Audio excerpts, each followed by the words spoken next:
In 1963, in a case called Gideon versus Wainwright, the United States Supreme Court held for the first time that a person accused of a crime in a state court has a right to counsel secured by the United States Constitution. Before that decision, a defendant's federal constitutional right to an attorney in a criminal proceeding applied only in federal cases by virtue of the Sixth Amendment. In Gideon, the court applied the 14th Amendment's Due Process Clause to extend the same right to state criminal cases. Ever since Gideon, when defendants in state criminal prosecutions cannot afford to hire counsel, the state is obligated to provide counsel for them. In Massachusetts, the agency responsible to make sure that happens is the Committee for Public Counsel Services, or CPCS. The Chief Counsel for CPCS is Anthony Benedetti, an attorney who himself served as a public defender before becoming General Counsel and, in 2010, Chief Counsel of this important agency. I recently had the privilege of interviewing Anthony for Higher Callings. In the interview, he provided a close look into some of the most significant challenges facing the agency, its key successes, and the work it has been doing in some of the most important battles of recent times, including the fight against systemic racism, the movement to defund the police, the efforts to release thousands of prisoners to avoid the spread of COVID-19 in jails, and the current crisis facing homeless citizens in the 10th city in Boston known as Mass and Cass. I was inspired by Anthony's passion for caring for and protecting the rights of the poor who are caught up in an overburdened and often impersonal legal system. And I'm pleased to offer this episode of Higher Callings to shed light into the critically important work of an agency that few citizens and even few lawyers understand. And I think the third thing that I would want to raise is this whole idea of public safety. People hear the phrase public safety and think of law enforcement. I want to feel like I am not going to be victimized in a crime. But public safety encompasses so much more than that. Public safety, any public safety discussion should talk about all of the things that I just mentioned. It's having a home, having a good education, having health care. I mean, those are just some examples of what should be included in a conversation about what makes a community safe. And I think there is progress being made, but we're still not there. I'm Don Frederico, and this is Higher Callings.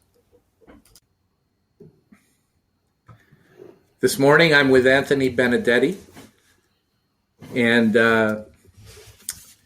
Anthony, good morning to you today. I know it's a busy time for you, and I really appreciate your taking the time to appear on the podcast today. Don, my pleasure. Good morning to you, too. So I thought maybe we would start by just having you talk briefly about who you are, what organization you work for, and what you do there. Certainly. Well, my name is Anthony Benedetti, and I am the Chief Counsel at the Committee for Public Counsel Services.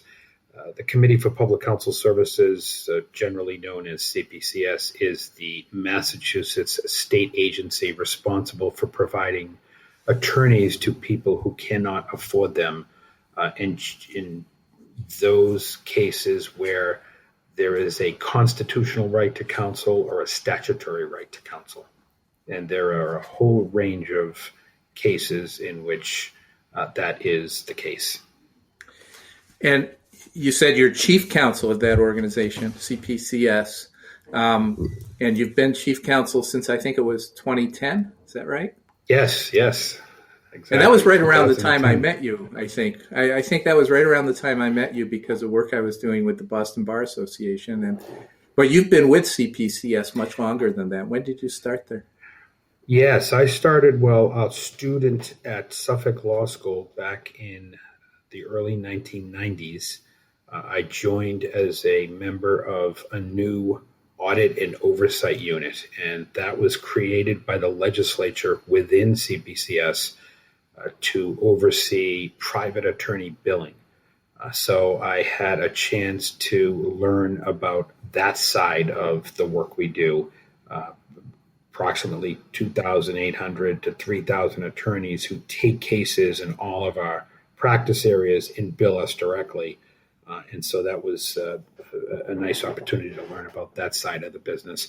I became an attorney in 1993, and so was a public defender, and I'm still a public defender, even though I am in charge of the agency. But I started my work in Plymouth County, representing clients in all types of cases in the district court and superior court. Did that for a number of years and then became the agency general counsel. And that work primarily entailed representing the agency with the executive branch, the legislative branch, advocating for our funding. We're almost 100% funded by the state, and representing our interests in legislative proposals that would affect our clients. And that includes legislation that we advocate in favor of, and advocating against legislation that we believe would harm our clients. So, Anthony, I'm really looking forward to having this conversation with you about CPCS. I think that it's a system and an organization that the general public really has very little knowledge of, and it does such important work. I really want to bring out a little bit some of the important work that it does and that you're involved with, but also talk a little bit about you and how you got interested in public defending work and representing indigent clients. So why don't we start there? I mean, tell me a little bit about where you grew up, and a little bit about any influences you had early in your life that moved you in a path to ultimately oversee the representation of indigent clients in Massachusetts. Certainly. I am from the Boston area. I grew up in West Roxbury, went to public schools my entire life, went to Boston Latin School, something that I'm very proud of. I'm a big fan of Boston Latin School and the opportunities it provided to me. Went to Boston College, studied history and political science.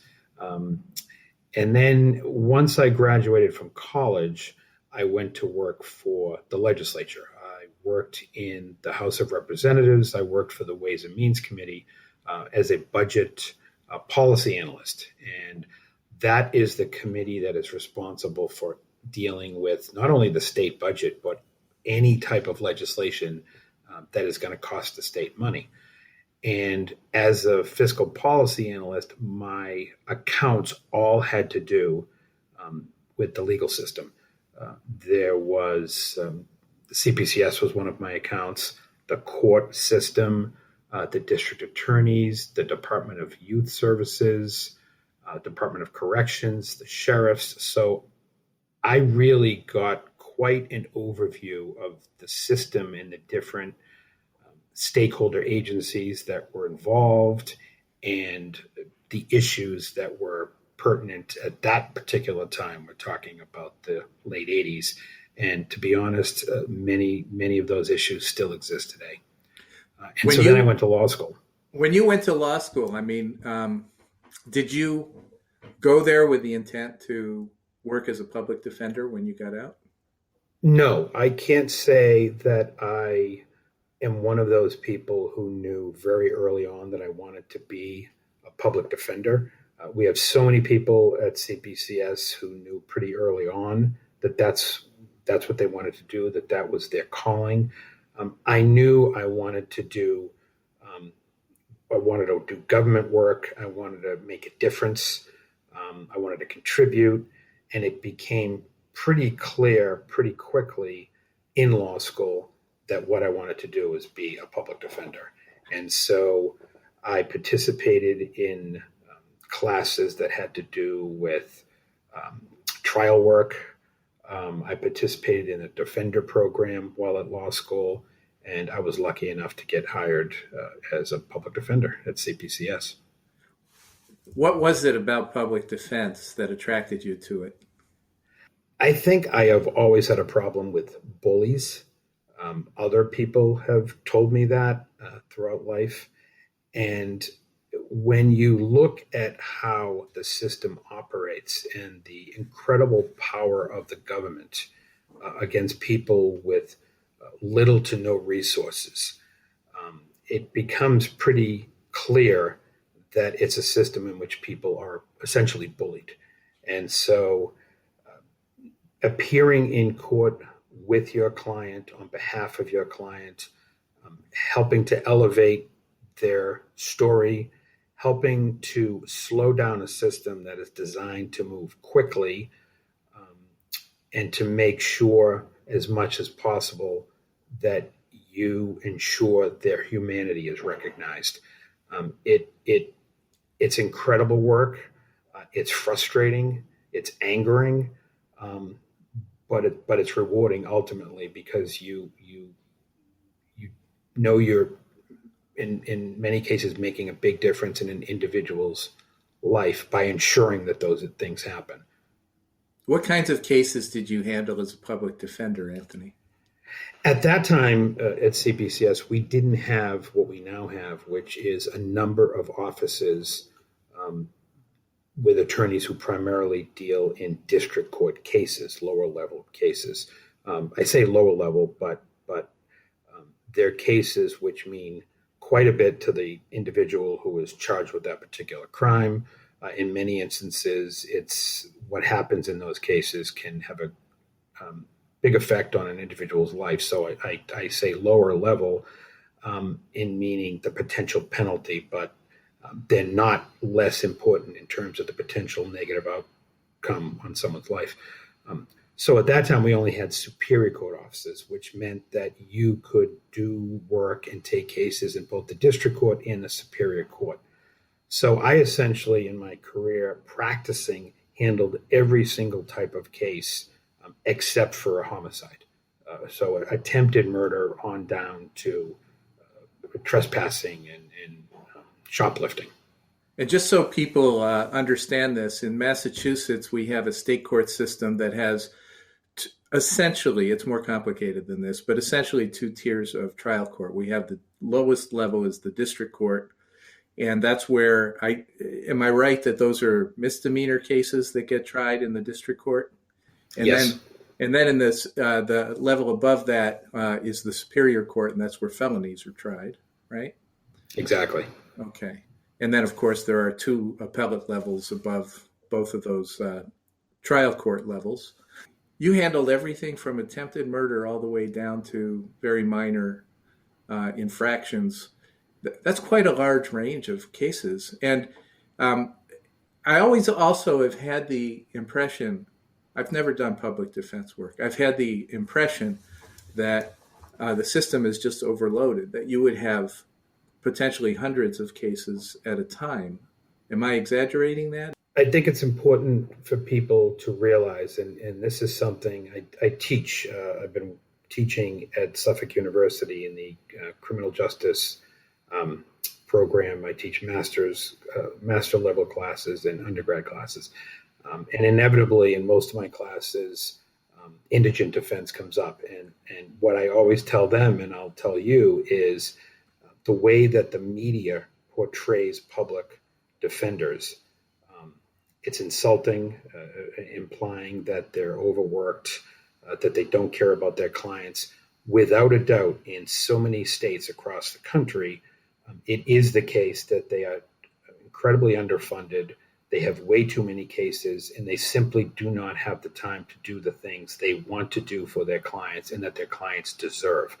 But they are incredibly dedicated. That is not the case in Massachusetts. We always need more funding. Of course, every state agency will tell you that.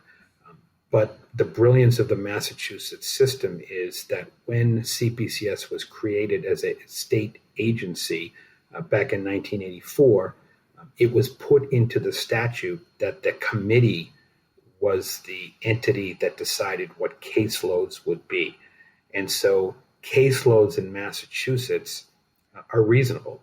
And so we, putting aside when different crises happen, generally speaking, our attorneys, both staff and private, have the time to put into a case and to do the things that are required in a particular case. Now, how do you do that without some people being left without counsel?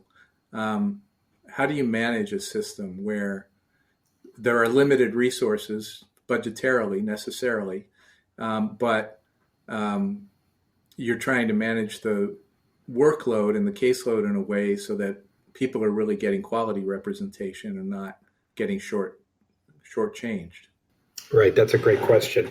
Well, the other brilliance of the Massachusetts system, and it is very unique compared to most places around the country, is CPCS oversees not just a staff component, but also a private bar component. And what that means is we have approximately 450 attorneys who handle cases in all practice areas.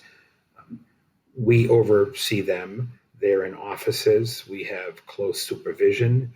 And so there are always people watching to make sure that they have the right mix of cases in terms of seriousness and in the amount of work that is needed, and to ensure that they don't have too many cases.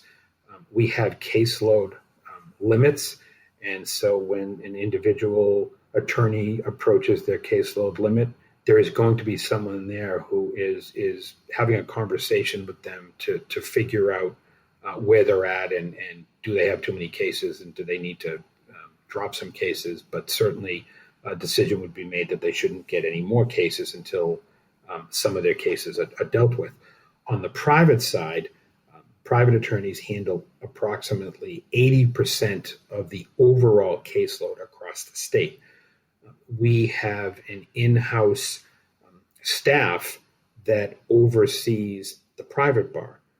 We provide training, we provide support, we provide supervision, and we provide oversight. And so, and in the various counties, there are private attorneys who we contract with to work with us to provide those same services. And so, obviously, it's a lot more challenging with the numbers on the private side than it is on the staff side, but you have the same type of oversight to ensure that an individual has the capacity to handle the cases that they are taking on. And we're not just talking about a system that wants to do a good thing for people because it's the right thing to do. We're talking about a constitutional right to representation ever since Gideon versus Wainwright in 1963, right?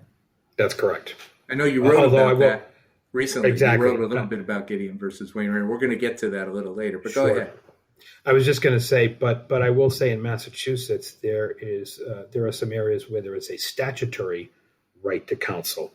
And I think that is another thing that Massachusetts can be proud of, even in instances where the legislature is passing legislation that CPCS thinks is draconian or unnecessary or harmful to our clients, or doesn't really add to public safety. They will still make sure that there is a right to counsel. And so the right to counsel in Massachusetts is much broader than it is in most other states. So that is there is a lot to be proud of with the system we have in Massachusetts. And I am always quick to tell legislators that when we are advocating for additional funding, that you have something to be proud of here. Provide us the appropriate level of funding so we can continue to have an agency that is providing excellent service. And for the clients that CPCS represents, I mean, what it makes the difference, or it can mean the difference between liberty and incarceration. That's right. These are not inconsequential rights we're talking about. These are rights that go to the fundamental right of a person to mount a defense when there might be the accusations or the charges against the individual might be wrong. The person might be innocent of the crime with which they're charged. And the outcome, it could really mean the difference between keeping somebody on a good path for their life, or having their life really take a right turn that puts them off track for forever. So these are really important things we're talking about. This is not just some academic exercise of defending constitutional rights. It's really helping people stay out of jail if they should be out of jail, and even if they end up losing their case, at least knowing that they had good representation in court. Right, that's right, Don. And I think it's important to also be aware that what we do is so much more than how it is portrayed in movies and in the media. And what I mean by that is we provide services in a number of areas, and not just criminal, but civil, and examples of some of the areas I'm talking about with respect to civil are care and protection cases where the government is alleging abuse in a home, and they will remove a child or children. And so then you have a situation where representation is being provided to not just the children, but the parents or the caretakers. And in some instances, it could be one parent is saying it was the other parent who was doing something wrong. And we also provide services in certain mental health cases, such as when the state wants to administer antipsychotic medication, you're entitled to an attorney. When the state wants to civilly commit you because they think you're a danger to yourself or to others, you're entitled to an attorney. So we provide counsel in areas that aren't criminal, but in addition, we also provide services designed to help a client address what might be an issue that got them involved into the system in the first place. And so we do that in a couple of ways that I'll highlight. We have social workers on staff that work with our attorneys in all of these practice areas to try and identify programs if the client is interested. That could involve trying to find some sort of low threshold housing. It could involve trying to find a detox bed. And on the juvenile side, where a child has gotten involved in the delinquency system, we have education lawyers. We have social workers there as well, but we also have education lawyers, because oftentimes kids will get in trouble because of something that may be happening at school.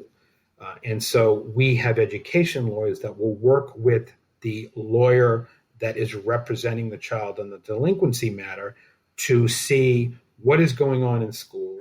Is the school not providing services that they should be? Is the school trying to expel them?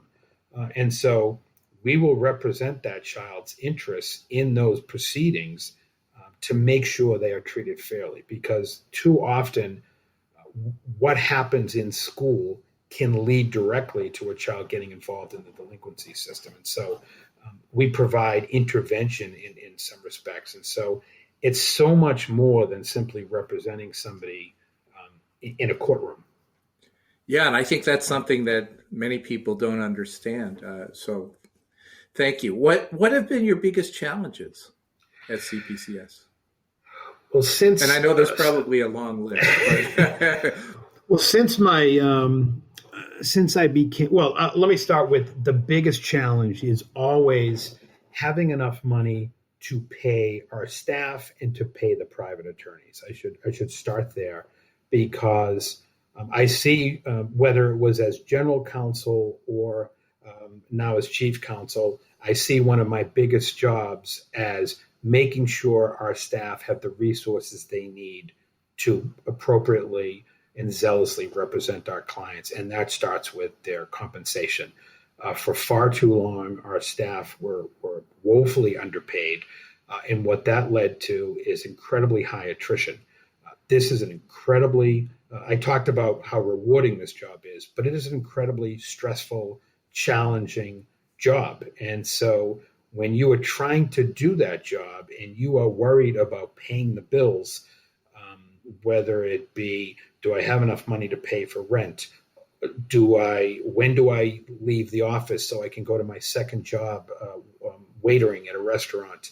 How am I going to make the payment on my $150,000 student loan bill?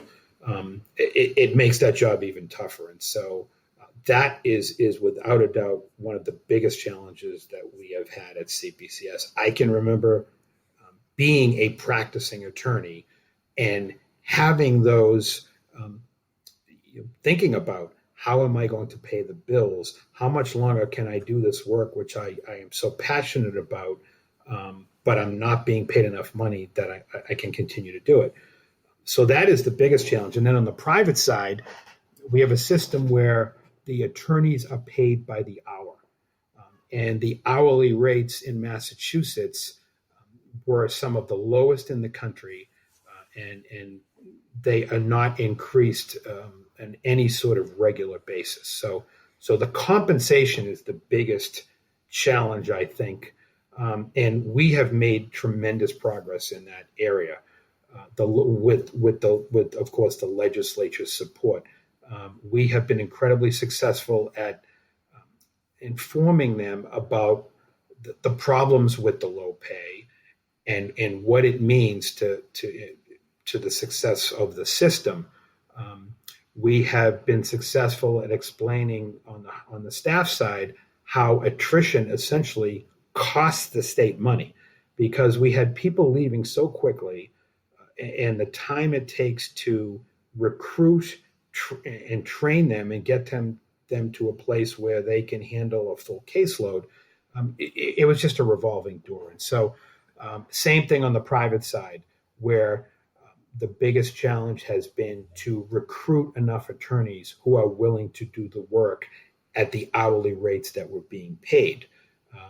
The economic model doesn't necessarily work for someone, again, coming out of law school with huge amounts of debt, and they're looking at the hourly rates that we're being paid and saying, I can't make that work. Right. I think it's important for people to understand that the salaries for the staff attorneys are really a pretty small fraction of what many young attorneys coming out of law school make in private practice at private law firms.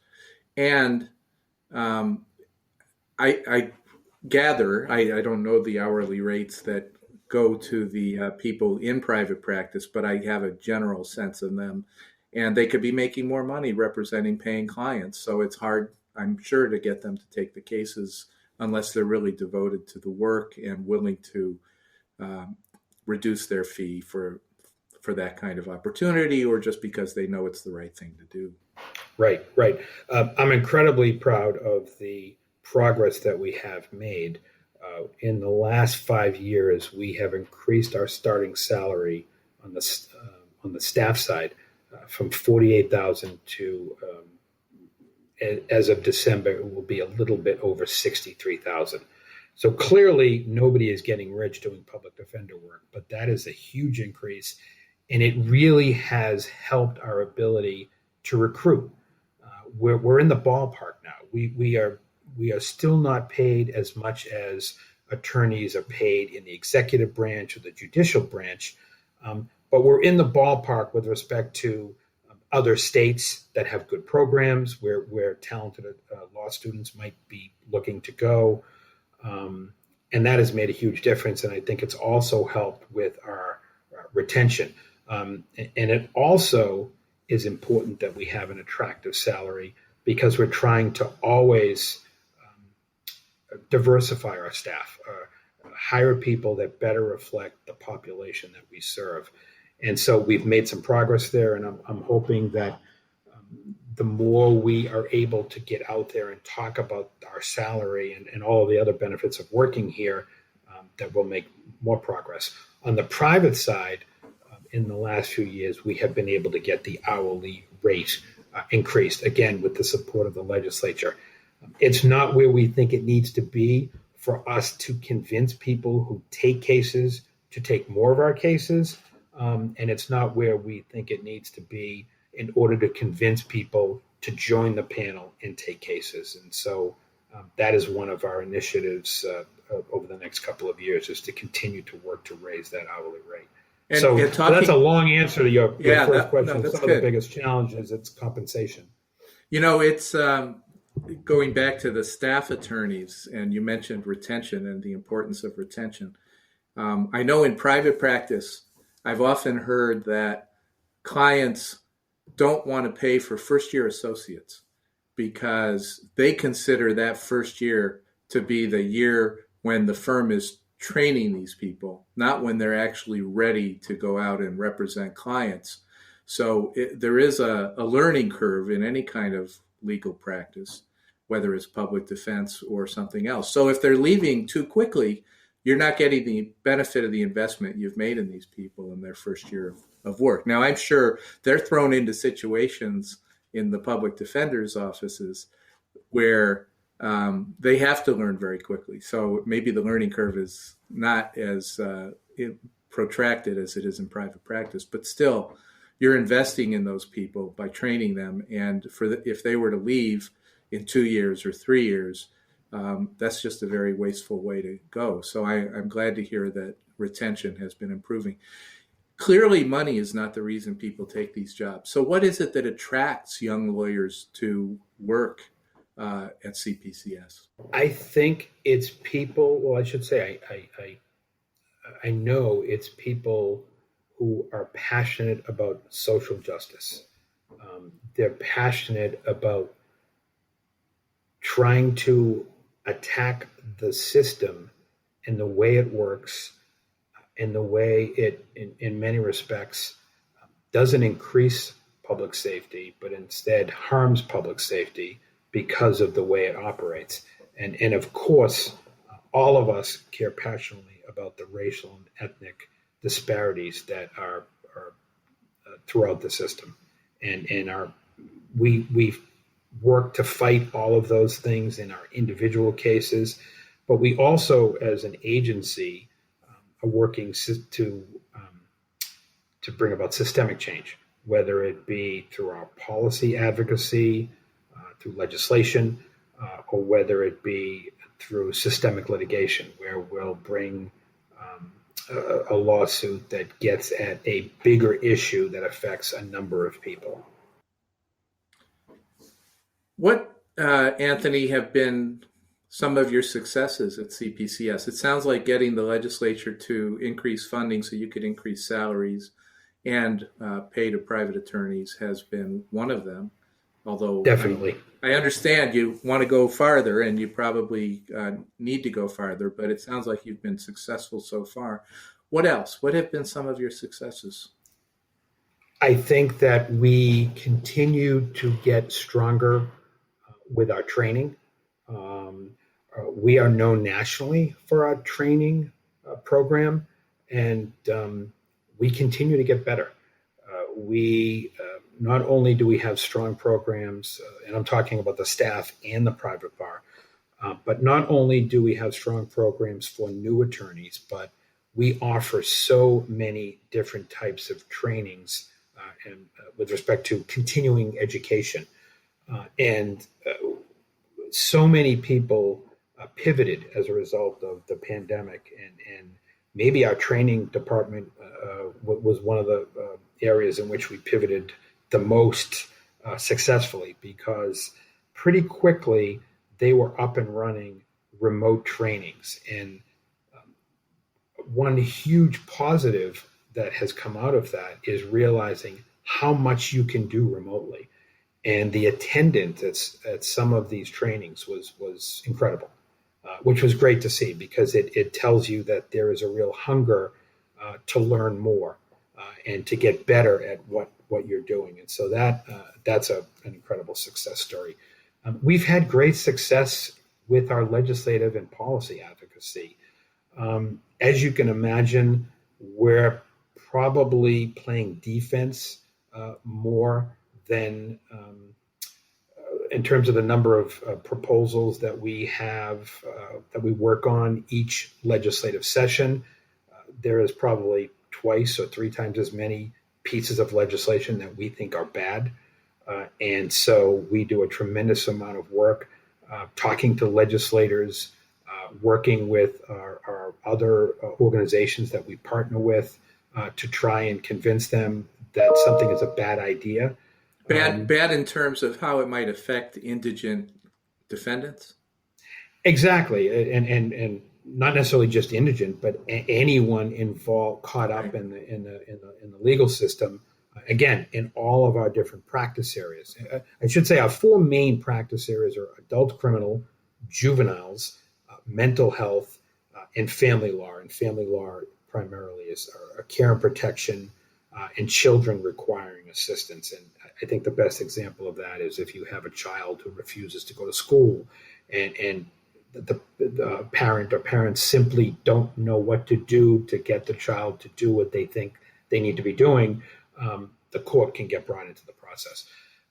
But we have had, so we're playing defense on a lot of these proposals more often than not. And, that's the sort of work that we do that doesn't lend itself to a press release or a congratulatory email to staff and in our community to say, this legislation passed, but boy, it would have been 100 times worse if we hadn't been involved. So a lot of those stories don't get told, but I assure you, we've had a lot of success there. But then we've had a lot of success in passing good legislation. Something that comes to mind, Raise the Age, which is legislation that deals with how old should a juvenile be to remain in the juvenile system. We have been involved in the fight against mandatory minimums. And we've had some success there. We have been involved in the advocacy around reducing and eliminating fees and fines that essentially criminalize poverty. We've had some success there.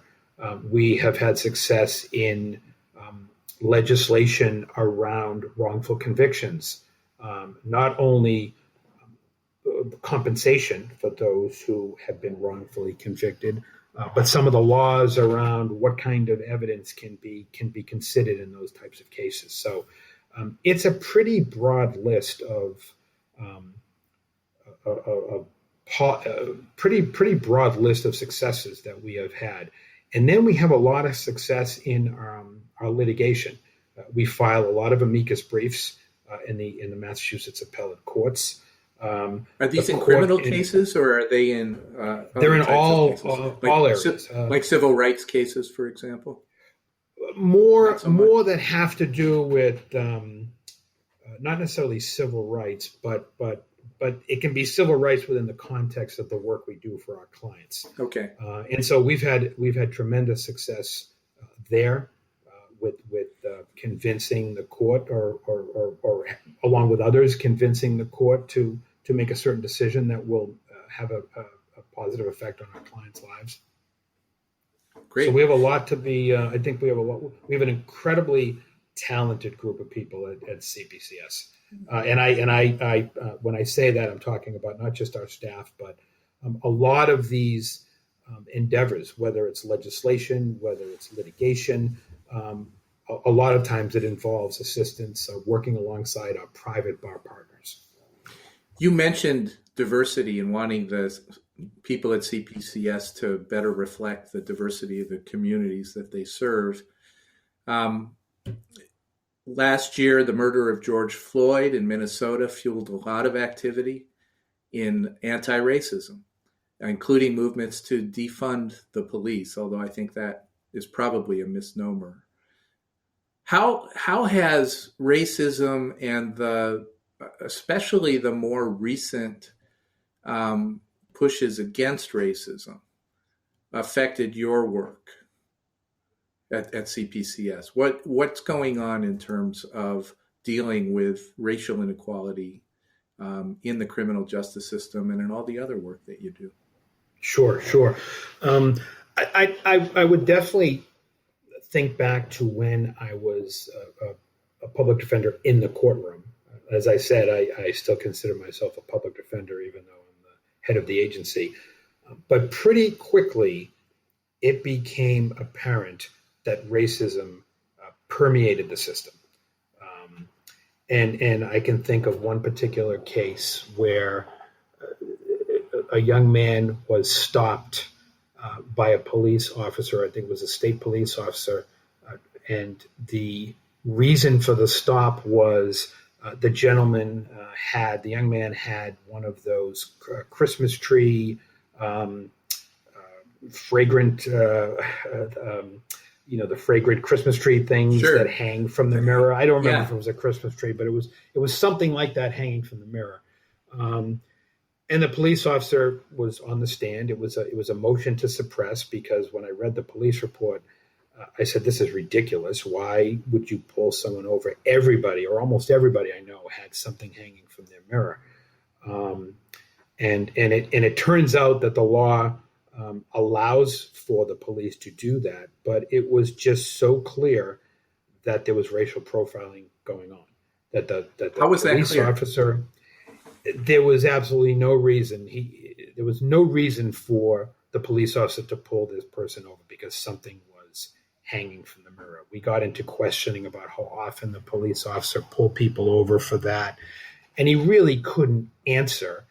And it turns out the law allows police to do that, and the law basically says just because they don't pull over everybody who is violating a particular law doesn't mean there's anything wrong with them, picking and choosing, I guess, who they. Now, I assume, was this a white police officer and a black yes. man? And there are just so many examples. That's something that I told you I teach. That's something I always bring up to my class when we start talking about these sorts of issues. But there are so many other examples where you would talk to your client and realize they were being treated a certain way because of the way they looked. What is your take? That was my experience back as an attorney. And I assume that wasn't just one case. I mean, you probably saw that multiple times. You saw it over and over again, and you would see how the system would, if you had a white client, you were much more likely to get a better result in a courtroom than you did if you had a client who wasn't white. With the same offense, basically, in the same record. Right, or similar. Yeah, similar. And then, so fast forward to the murder of George Floyd in Minnesota. CPCS has been consistently advocating for legislation to reform the system, much of it focused on the racial disparities. But it is fair to say that there has been a sense of increased urgency since that time. The agency, I think, has, I know we really have done a lot more work focusing inward and looking at what we as an agency can do to make our organization a better, more inclusive place to work. I created an equity and diversity director position. And the purpose of that position is to look at internal issues like recruitment, retention, promotional opportunities, making sure all of our offices are welcoming, safe spaces. But it's also focused externally and how the system treats not just our clients, but our staff. I mean, there an example of that is there are numerous times when we will have an attorney or a social worker go into court and they're black or brown and they get mistaken for a client or anyone other than the professional that they are. And you don't see that happening with white staff? No, not at all. Yeah. And so part of this, John Lozada is the individual who we hired to be our equity and inclusion director. And in some respects, it's an impossible job because there is so much to tackle. But that's one piece where we're working on strategies on how do we address that?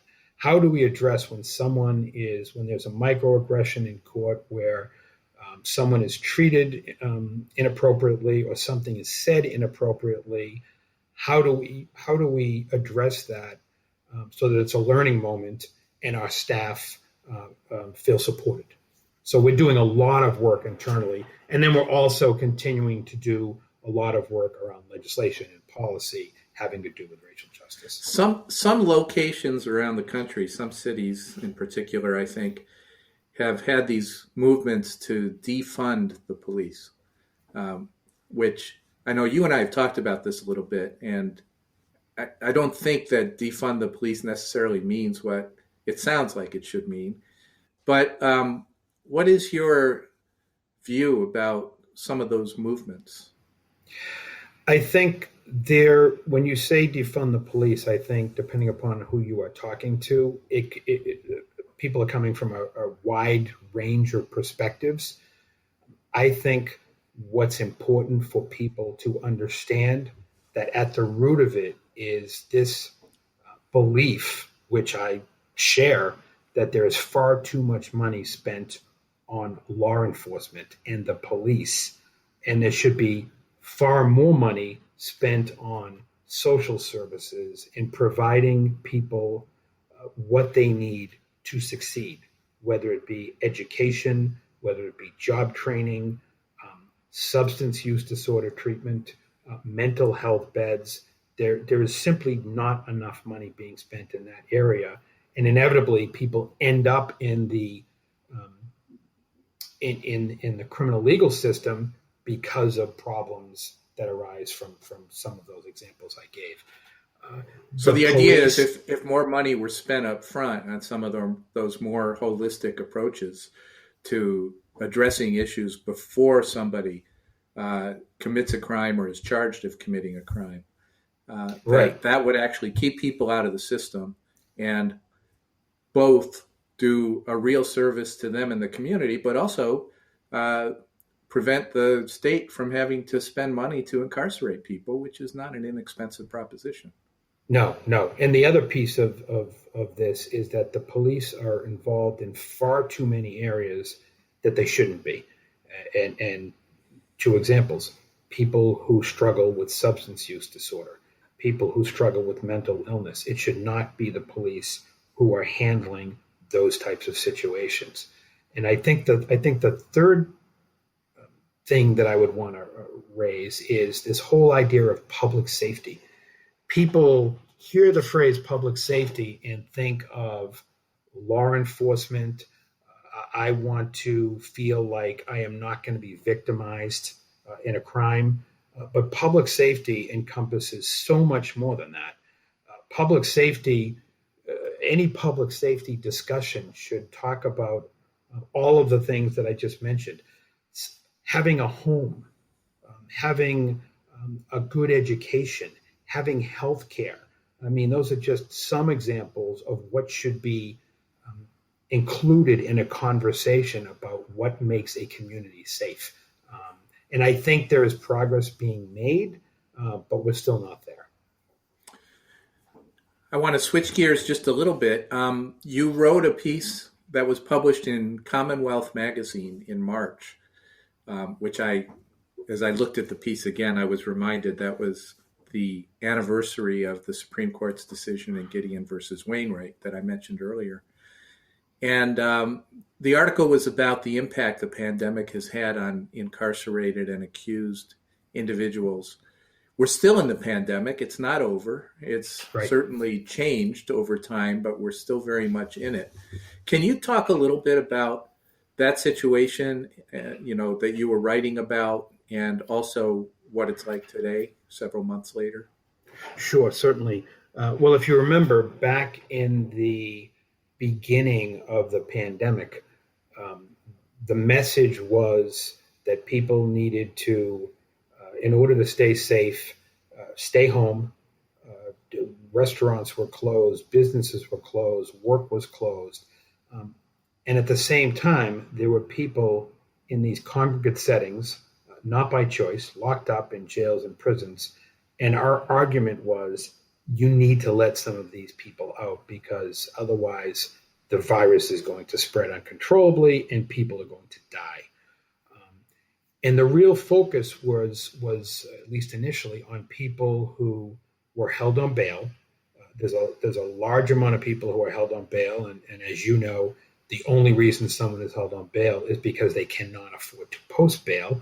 They have not been convicted of any crime. And so that certainly was a focus of our litigation, was to try and convince the court, let people out who are being held on bail so that they're not in a place where they're highly likely to get sick. And there were numerous studies and reports that said being locked up in a jail or a prison was very dangerous. We also worked to try and convince the court to let out people who were close to wrapping up their sentence.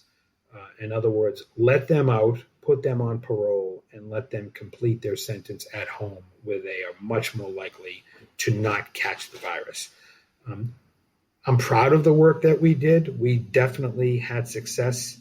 I think in this business, it is very easy to be frustrated and angry at what you were not successful at, or that you weren't as successful as you would have liked, because clearly we did not get out as many people as we would have liked. But you got out 5,000 people, right? But we did get some people out, yes. Yeah. And so for those people, it made a difference. And so I'm proud of the work that our team did.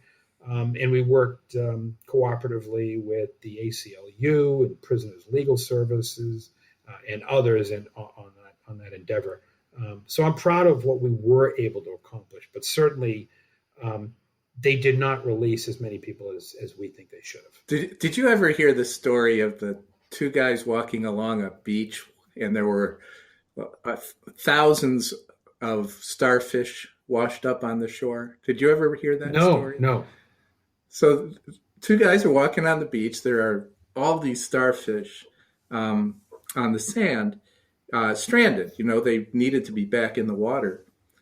And one guy bent over, picked up a starfish, and threw it in the water. And the other guy looked at him and said, "You just threw one starfish in the water. There's thousands of starfish here. How is that going to make a difference?" And the first guy said back to him, "It made a difference to that starfish." Yeah, that sounds a little bit like what you're talking about. Exactly. And that's the work we do. We have people who go in and fight for individuals, and then we have people who fight systemically for large number of individuals, and we attack it in both ways. And every case matters, and every client matters. Right, and that harkens back to when I was talking about district court, and I referred to them as minor cases. To the individual who is before the judge in a district court with a so-called minor case, that could be the most important moment in their life, and it could have an incredibly negative effect on the future of their life. So although a minor charge, to them, it could be an incredibly major event in their life, and oftentimes it is. Now, you're also very busy right now with something that in Boston we've come to hear about as mass and CAS. And I'm sure if we have listeners outside of Boston, they won't know what we're talking about. Can you describe that situation and what is CPCS doing right now about it? What is happening in this area of mass and CAS is that over a period of months, people who otherwise do not have a place to live, people who have substance use disorder, people who have mental health issues, have congregated there and essentially set up a tent community. These are two street names, right? Massachusetts Avenue. Massachusetts Ave and Melnia Cass Boulevard. Okay. And so it has gotten larger and larger, and it got to a point where leaders, state leaders and city leaders felt that they needed to do something about it. And so they're taking a multi-pronged approach. One piece of it is to create this, what they're calling a community resource court. And I may have gotten that wrong, but essentially this special court session, which is set up in the jail that is right near that area, to hear cases of people who are in that area who are court involved, people who have warrants. That's a small piece of the overall approach. Now, they're being criticized for approaching this problem in the way they are, as opposed to treating it as a public health crisis, as opposed to providing people support where they are in terms of where they're living, while appropriate services are come online and they're offered to the services that people want are made available. But what's happening is they're working to clear the area, and it seems pretty clear that they do not have the resources to support those people. And so there's a lot of appropriate criticism about that piece. We are much more specifically involved in the court piece, and we've been very critical of that process because there is a lot of money and resources being spent on this special session. First, we have argued that there is no need for this session. You already have a court system. If people are picked up on these warrants, they should be brought to those courts. There is something very distasteful about having a court in a jail setting. Who are the judges in these cases? There is one judge who is staffing these court sessions. Primarily, it's all remote. And so you have court officers there. You have some court officials who are there, whose job it is to work to connect people to services. You have our staff, and you have the district attorney on site, and then you have the House of Correction staff. Everyone else is remote. And so we have been arguing against the increased use of video appearances.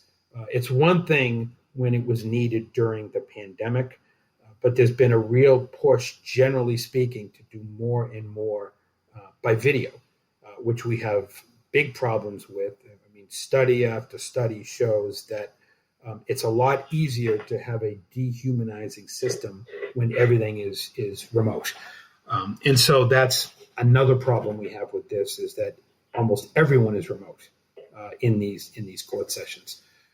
The session is designed to provide stabilization to people who are brought in. In other words, people who are medically compromised in some way, assess what their situation is, what their needs are, and stabilize them, so that the court can conduct its business, and then the individual will be provided some type of service or treatment. The problem is there's no reason, at least through 2 days of this jail court, that what has happened could not have happened in a regular court. The second, there's a lot of issues, but I think the second biggest issue is the services that are required, and there are a whole range of services depending upon the particular individual. These are incredibly complex issues. It's not simply, let's find a bed for somebody to spend the night. Is what kind of bed does an individual need? Are they using substances that if they all of a sudden are not allowed to continue to use substances, there's a real danger that there's going to be some type of emergency, including the possibility of death.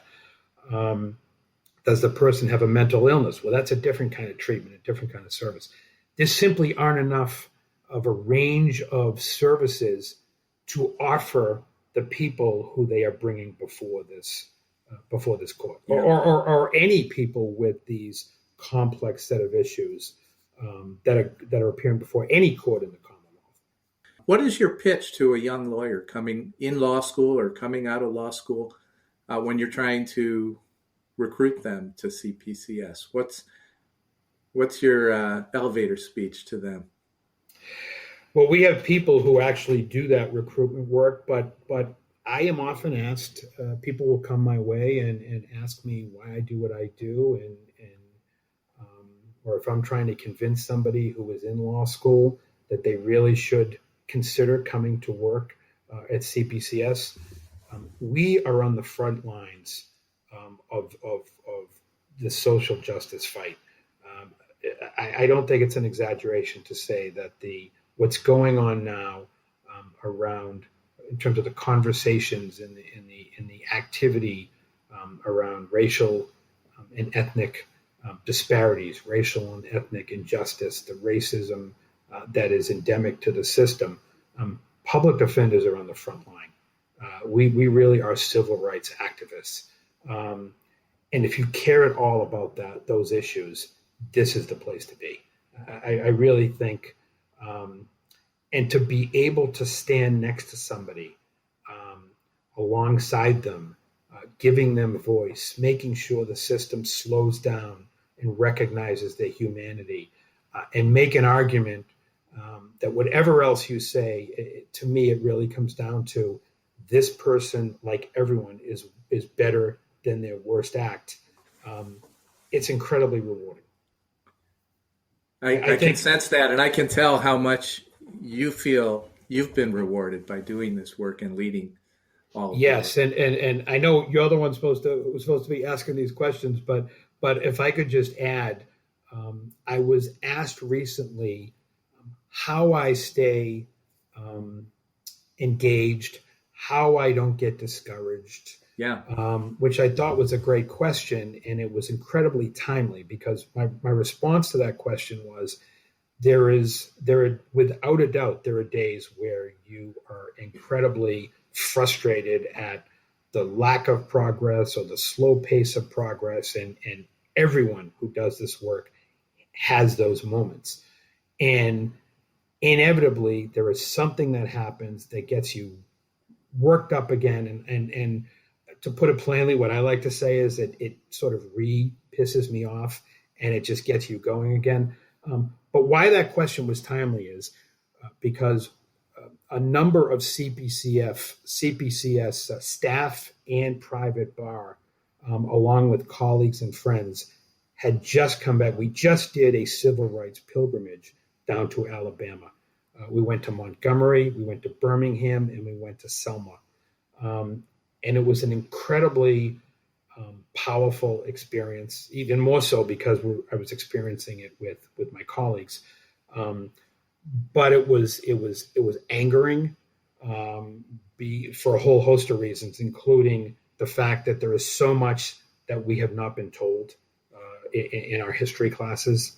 But it was inspiring, because when you see how people during that era did not give up, despite the terror that was being rained down upon them, it certainly makes you look at it's certainly something you think about when you're feeling discouraged and you realize those people didn't give up.